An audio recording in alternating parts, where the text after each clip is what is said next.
Awesome. Thanks, Tara. So Missy Mael is joining us today from the Rape Crisis Center, where she is the Director of Education, Outreach, and Prevention. The Rape Crisis Center is a recipient from our Madison South Rotary Grant Foundation. So Missy, I will turn it over to you to tell us a little bit about your organization and what you guys did with our grant. All right. Thank you so much, Erin. I really appreciate that. And thank you all for having me today. I'm really excited to be here. I'm sorry that I missed the last one. I think there was just a big scheduling snafu from switching over to working from home.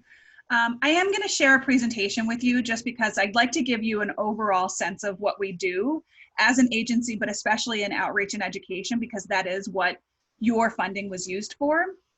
So I'm going to share my screen. And I'll go through it somewhat quickly just because it's probably a little too long, but I do definitely want to go over a couple of things. So first of all, as Erin said, I am the Director of Education, Outreach, and Prevention. We have a staff of about 6 people. And I say about because sometimes we have interns that come and go. Right now we have a high school student who's interning for us. And so typically we have 6 people. Sometimes we have an extra 1 or 2 interns. And we do a little bit of everything when it comes to education and outreach, from things like this, where we go to companies and we tell people about what we do.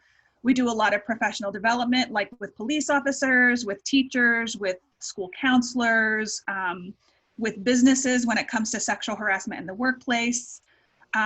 We do a lot of work in the schools, middle schools and high schools. So we have a staff member that's their entire job is they go out to middle schools and high schools and talk to young people about how to prevent sexual violence and making sure that they have access to resources because they don't always come forward. So just making sure that they have the information that they need if they do need help. And then we have a couple of multicultural outreach specialists who specifically work in the Latinx and the Black and African American communities. Your grant was actually used for our Latinx outreach. And what we noticed with that population in particular is they are extremely unlikely to seek services for a lot of different reasons. Sometimes it's because maybe they are undocumented. Sometimes it's cultural. Sometimes a lot of people just don't realize that what happened to them, even if they didn't like it, it was sexual violence. So your money helped us really reach out and do some work, not only with survivors, but with their friends and family to hopefully prevent this in the future. And we also have an empowerment-based self-defense program that we go out and do. And what that is it's assertiveness and physical self-defense. So our instructors go out and teach people how to say no in an effective way, a way that works for them. And it's how to say no to almost anything from an unwanted hug to a sexual encounter. And then also, if the no doesn't work, how can you physically defend yourself? And they do that work with middle school right on up through any age. So I'm gonna try to advance my slide here. I'm gonna skip that. So statistically, you all know survivors, and I like to go over this because I think it's really helpful to understand how helpful your the grant money was. So we know that statistically 1 in 6 boys and 1 in 4 girls will experience sexual violence before they turn 18. And I'll talk about exactly what all that encompasses when it comes to sexual violence in just a couple of slides. One demographic you're not going to see on this slide because there aren't a lot of statistics available for them are trans youth and non-conforming youth or non-binary youth. So young people who don't necessarily identify with the gender they were assigned at birth. There aren't a lot of statistics on that. The one statistic I could find is that 1 in 8 trans youth experience sexual violence inside the school system, so in the building. So it's probably much higher than that overall, but in the school building, it's about 1 in 8. So those statistics, if we go back, are overall. That's everybody. That's any race or ethnicity. What we know is that marginalized communities experience sexual violence at much higher rates. So for example, white women are around 1 in 4. It's right around that 1 in 4 mark, maybe between 1 in 4 and 1 in 5. For Black women, it's almost 60%. Now this is over the course of their lifetime. And so you can see that race, gender, class, and ability matter, because when it comes to race, if you are not white, you are at a much increased rate of sexual violence. And then people with disabilities actually experience sexual violence at a rate of about 93% over the course of their lifetime. And the reason this probably happens is because they're a little bit more vulnerable. They're less likely to seek help. When they do seek help, they're less likely to be believed. And we know that sexual violence is a tool for oppression. And then you can see on this slide, trans people, hopefully our faces aren't covering it up. Trans people, over the course of their lifetime, almost half of them experience sexual violence. The other thing we know is that people are very unlikely to report sexual violence because it's very private and personal. It can be embarrassing, it can be shameful. Sometimes you're not really sure what happened to you. So out of every 1,000 sexual assaults, only 4.6 rapists will be incarcerated. Now that being said, only 230 are reported to police ever over the course. And that can be from right after it happened up, through however long, because some people aren't ready to come forward for quite some time. We actually speak to victims who have never told anybody, and it's 30 years later. And I like this slide. This is from the Rape, Abuse, Incest National Network, because I think it really demonstrates where we are as a society when it comes to how people feel about coming forward about these types of things. So only 230 are reported to police, but only 46 of those lead to arrest. 9 get referred to prosecutors, 5 will get a conviction, and 4.6 will be incarcerated. A lot of people ask me why we think this is the case. And I honestly think it's just, it's almost our socialization to not believe survivors. Just a quick quiz, I guess. Anybody want to guess, based on law enforcement research, what percentage of sexual assault accusations are unfounded? So not false, but there isn't evidence necessarily that something happened that they can prove. If you have a guess, you can just shout it out. Everyone's muted, Missy. Okay.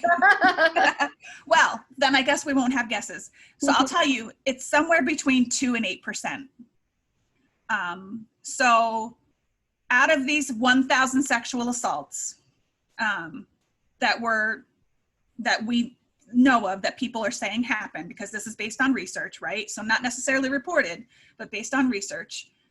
If we say 8%, then 920 of them are cases where there is some evidence that a sexual assault occurred. So out of those 920 cases, only 4.6 will be incarcerated. And so we've kind of gotten ourselves as a society into a place where not only are people afraid to come forward, but people have this misconception that when they do come forward, a lot of times they're lying, and we know that's not the case. So the way we like to approach education, just real quickly, is the social ecological model. And this is just a graphic that they use for that. And so basically what we're trying to do is decrease risk factors, so things that make it more likely to happen, and increase protective factors. And protective factors are things that help a person feel more connected to their community, give them access to resources and things like that. And so by using that model, I'm going to tell you what we've been able to do. So as a staff, we've reached almost 10,000 people in 2019. So that's our 6 people reached almost 10,000 people. That's pretty cool. And that was just overall all of our general education. We participated in 540 community events. And when I say community events, it could be conferences that we were asked to present at, it could be school presentations, it could be doing individual education with a community center. So it could be almost anything, could be tabling at an event. So 540 public events. We reached almost 7,000 youth. And that was through almost 300 middle school, high school, and other activities. Over 3,000 adults received programming through our professional training, our Chimera programming, and our college and other outreach. And so that's kind of a gist of what we've been able to accomplish through our education and outreach. And we use a four-pronged approach when we do this. So we have our youth education and outreach in the high schools and middle schools. We have primary prevention, and primary prevention is basically tactics that are going to prevent anybody from ever even thinking about doing anything that might lead to sexual violence. So that's a lot more, that's like promoting gender equity. It's providing positive male role models, which is something we really want to do more of. It's that kind of thing. We have multicultural outreach and education. Like I said, we have specific staff members that go into the Latinx and the Black and African American communities. And we chose those two specific communities because those are the two, not because others aren't important, but because those are the two most represented in our victims. And we know that there are other support networks out there for some of the other cultural communities. And then community outreach and education. So to give you an idea, middle school and high school presentations, and this includes some of our multicultural outreach and the Latinx outreach that you all helped us with. We do consent. So teaching them what exactly does it mean to consent to anything, not just sex, but what does consent mean? We talk about media literacy. So how do you consume some of the messages you might receive from the media that might be damaging? We talk about rape culture, and that's a lot about kind of the media literacy as well, like what about our culture facilitates sexual violence. We also do some literature stuff, so we work with teachers and both at the high school and the college level to talk about sexual assault themes in different pieces of literature. And then we also do healing circles. So if a school or any other community experiences any kind of sexual violence, we can come in and help them do some healing around that. Primary prevention, we actually have a couple of things we do there. We have a teenage youth advisory board called Game Changers. And they would be amazing if you ever have time at a meeting and would like to hear from young people what they're doing, and it'd be great for them to learn about you too. It's a group of high school students from throughout Dane County that come together twice a month, and we pay them. We actually do a lot of grant writing to support this program. And so they learn about sexual violence, they learn about harmful social norms, they learn about oppression, and then they take what they learn and they create group projects and they go out and educate the community. And we do that in kind of a little bit of a different form. We advise some gender equity clubs in high schools. And then their group projects, they go out into the community and teach people about what they learned. And then this, like I said, with the multicultural outreach and education, specifically, your grant funded what Marcella does. If you notice on the left-hand side of the slide, there are two names, Shaquila Johnson and Marcella Kingsbury. Marcella is our Latinx outreach person, and she actually replaced a former outreach person. So most of the work with your grant was done by the former person. And what they were able to do was create community events where one specific one was like a 6-session course where it brought Latinx families together, and they learned about, it was interesting because sometimes in order to reach different communities, you have to kind of hide what you're trying to teach them, because they're a little bit leery about talking about anything that has the word sex in it in public, right? So they got to learn about insurance. They got to learn about health concepts like breast self-exams, testicular exams. They got to learn about masculinity. They got to learn, and then of course about sexual violence. So what we did was we kind of started it out with less risky content and then worked our way up, and we got a really healthy group of individuals who completed the entire course, and then we did a celebration at the end. So we did that twice over the course of the year. And it was an amazing experience, and we were able to connect them to resources to help them get insurance, to help them get jobs if they needed it. So it was just a really amazing opportunity for us to connect with the Latinx community and provide resources. And then adult outreach and education, myself and Natalie DeMayoribus do that, and that's a lot of the Chimera Self-Defense. Another program we're working on building is Safer Bar. And what that is it's almost like training for bar staff so that they can recognize when not so good things are happening. Like maybe if they recognize someone's targeting a person who's intoxicated, they get the skills to step in to try to help with that. But we also, like I said, we do professional trainings around sexual harassment, trauma-informed practices, how to support survivors, just general awareness. And then I'm actually trained to certify people in youth mental health first aid. So I think we can stop there. This was another presentation I did for our board to kind of let them know what we're looking for. But I think this gives you a really good overall idea of what we're doing. When it comes to our funding, a lot of our funding comes from public grants, like from the state, county, and local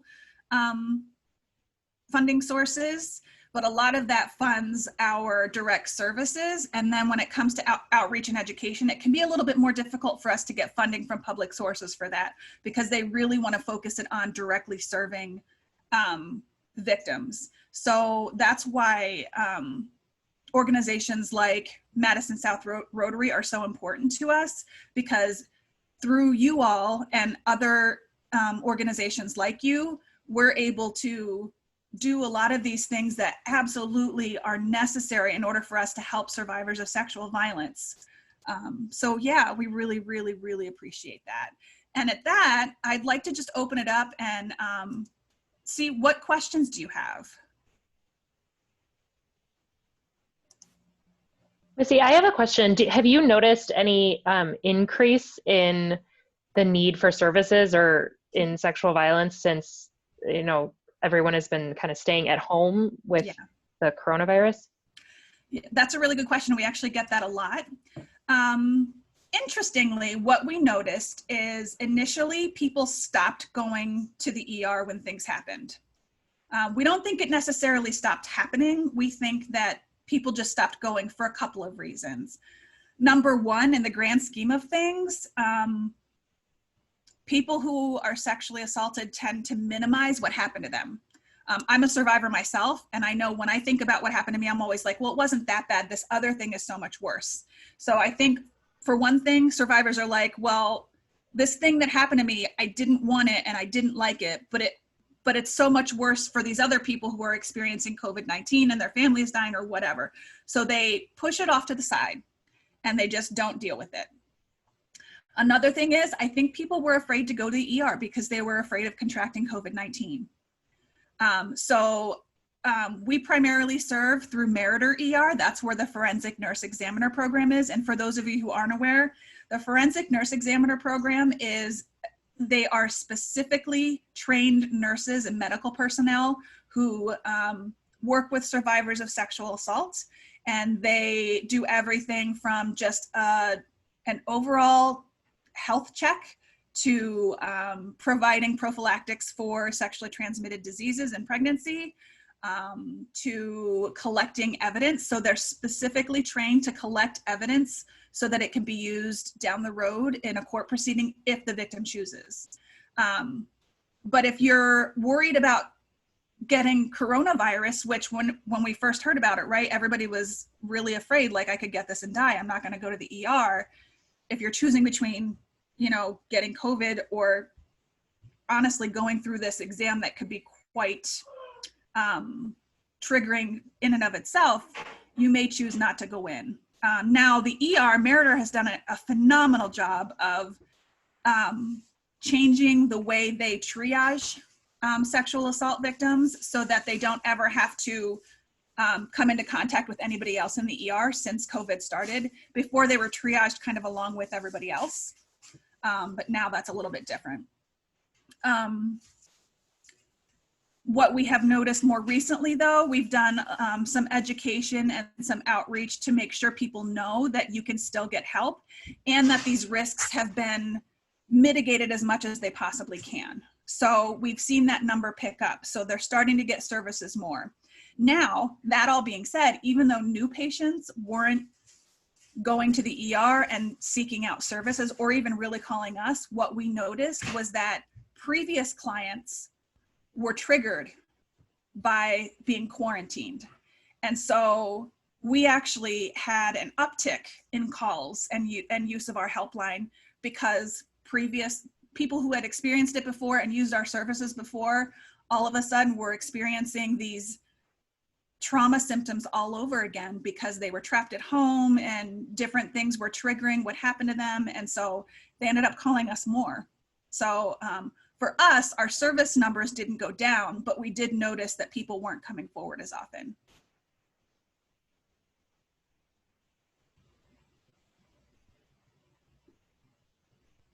What other questions do you have?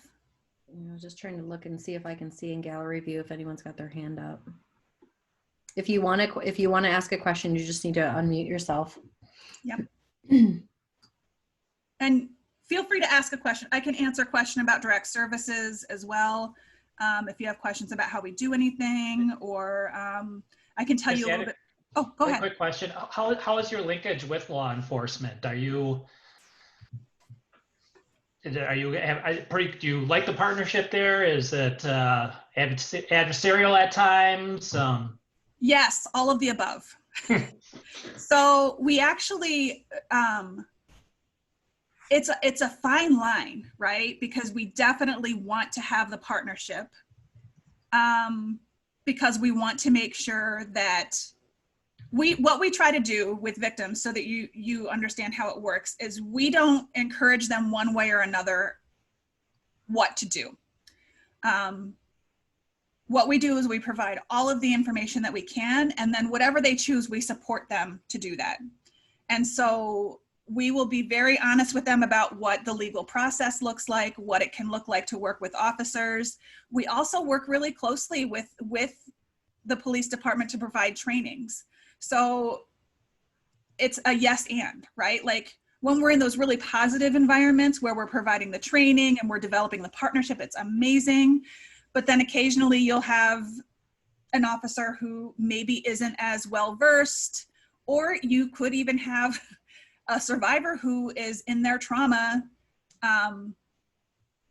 lashing out. And so then we're acting as the, I guess, the balancing force, right? So trying to make sure we're advocating for the victim's rights. Yeah, it's can be a very strange place to be. I feel like we have a pretty good relationship with police for the most part. I think that sometimes we probably get on their last nerve because we're here to make sure the victim is taken care of. And I think they would really like us to encourage every single victim to go through the legal process. But the legal process can be so re-traumatizing. And so it is really, really, really a personal choice. Like the victim really has to be able to say, yes, I'm in it for the long haul. Because it can take, right now, as a matter of fact, I was just talking to a survivor recently, and their trial was supposed to be in August, and now they might not see trial for another 2 years because of COVID-19. So we want it to be the most healing process as it can be for the survivor. So we don't necessarily encourage them one way or another. We're just there for them, which I know can be really frustrating for the police. Yeah, it looks like John's got a question. Hey, Missy, a couple of things. First of all, thank you so much for your presentation and for the work that you do. Just outstanding.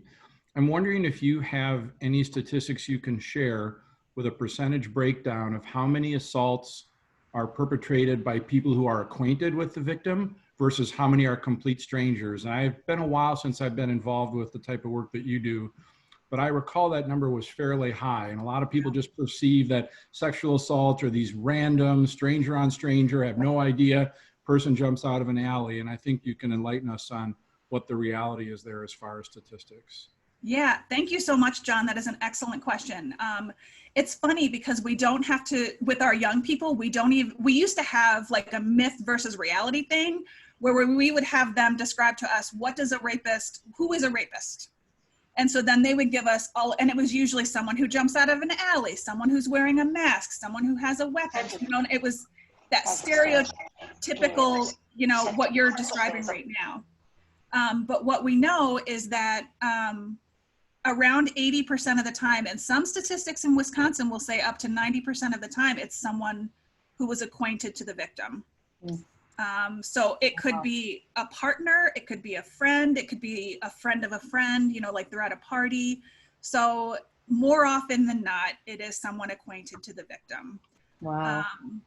And we've come a long way, right? Like I remember that when I was growing up, I thought it was the person in the alley, and we've carried pepper spray, and we, you know, like we have all of these things that we tell, especially women, that how they can be prepared. Carry your keys in your hand, you know, like all of these things that we used to teach our young people, like I said, especially women.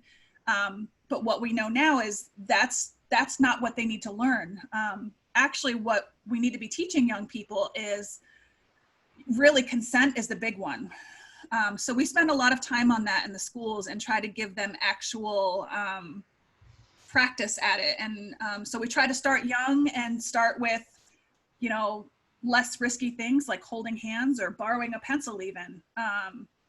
But yeah, John, that is an amazing question. I think a lot of people think that it's that stranger assault, and it really, that's quite rare.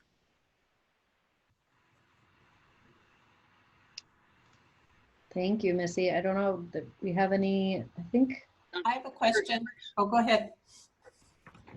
I was going to ask, what kind of programming is there for the perpetrators? The education or? You know, it's unfortunate. We only serve survivors, so we don't serve